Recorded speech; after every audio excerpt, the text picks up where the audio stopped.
Well, today I'm looking at what I believe is the sweet spot in the Honda Civic line if you're an enthusiast driver. This is the Honda Civic Si. It's the four-door sedan. The Si is also available in the two-door coupe.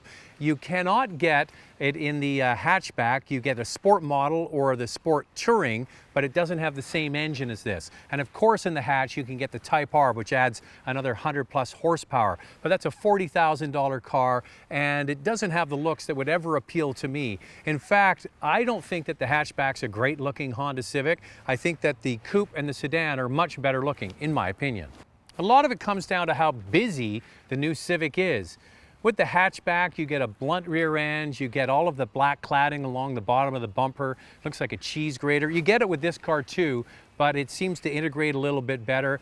With the Type R, there's wings, there's fins, there's all of this cladding on it that just is not going to appeal to a certain segment of the market. For me personally, I'd rather have a much more subdued looking car like a Volkswagen Golf R or a WRX, something like that. So this is really why I think this is the sweet spot. So with the Si and the sedan, you get 18-inch wheels, you get a spoiler around the back of the car, you get a center exhaust tip, which really looks unique and sporty, and it has a nice look to it. It definitely looks good with this black and blue contrasting colors. And yes, you still get those cheese grater effects on the front lower valance and the rear of the bumpers, which look like afterthoughts, but they're done to anchor the car and make it look like it's part of the road. I'm not going to talk too much about the Civic because it's been out for a couple of years. It won Car of the Year, North American Car of the Year. It's a wonderful product. Touch on what's different on the inside, but the biggest part of the story is what's it like to live with every single day.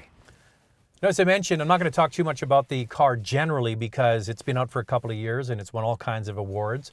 One thing about the Civic, it's big. This is bigger than the original Accord was. And when the Si is equipped, you get the nicely bolstered Si seats in cloth, which is great for gripping. You get the aluminum pedals underneath it. You get a nice feeling manual shifter and an excellent cockpit. Seating position in Hondas has always been first rate, especially in the Civic line, and this one is no different. One thing I'm not crazy about with a manual transmission, I just thought of it when I started it up. You have an electronic parking brake switch here, which I'm not loving with any manual transmission car.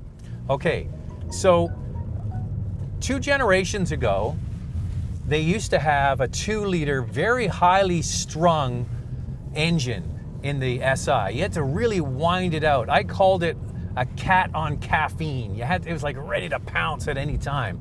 And I never really liked that car because it had no bottom end torque and you had to wring out the engine and get it really going in a big way to get the most out of it. So what did Civic do, or what did Honda do with the Civic Si? They changed the engine to a 2.4 liter with over 200 horsepower, same output, but a larger displacement engine. So you had more bottom end grunt. That was a very nice car to drive. And now they've kind of split the difference. They've downsized the engine to a smaller 1.5 liter, but to make up for that bottom end torque, it's turbocharged, which is all the craze for everybody. Turbocharged 4-cylinder, so it gives you that free revving ability of the old 2-liter, but more bottom end torque thanks to the turbo. Now, it's not to say that there isn't any turbo lag. There is. Okay, so I'm doing about 40 kilometers an hour. I'll put it in 3rd gear, and the RPM drops down to about 2,000 RPM. I put my foot all the way to the floor, delay, and it's only about 2,500 RPM. Where the engine and the turbo really starts to get on the bubble and you feel the most out of it. But as I mentioned, it's a very free revving 4-cylinder engine, so keeping it above 2,500 RPM really isn't that much of a task. It's only at low speeds you might notice this. So here's an example.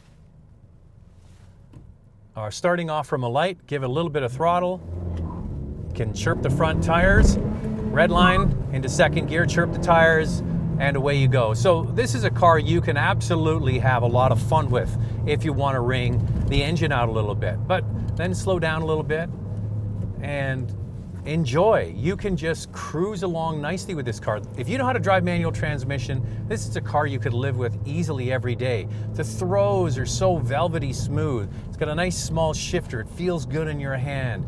Honda's always excelled at very smooth and progressive clutches. It doesn't have the sharpest of engagement points, but you learn to adjust to that, and it really is a car you can live with every day. I just went over a speed bump. That's one thing I want to let you know. Even with the chin spoiler in the front, you can drive this car over speed bumps with absolutely no problem. Add on top of that, you have a sport button here. It changes the throttle response, the steering gets heavier, and it has damper control. So that's pretty advanced technology in a car that is sub $30,000. And when you activate that, you can really tell, and it makes this car feel much sharper. It doesn't really change the steering at all. It just makes it feel heavier, which would be nice on the highway, but it's a little bit artificial. That's common though with many manufacturers. But this is the kind of stealth Civic. It gives you just the right amount of performance with 205 horsepower from a 1.5 liter turbo. And yeah, you can have some fun in it, and why not?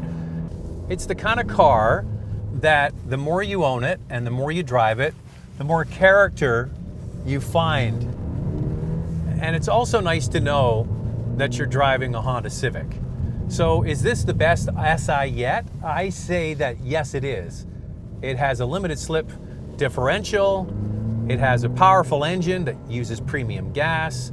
It has the dampening selector there, and a car that I could live with every day. Absolutely no problem.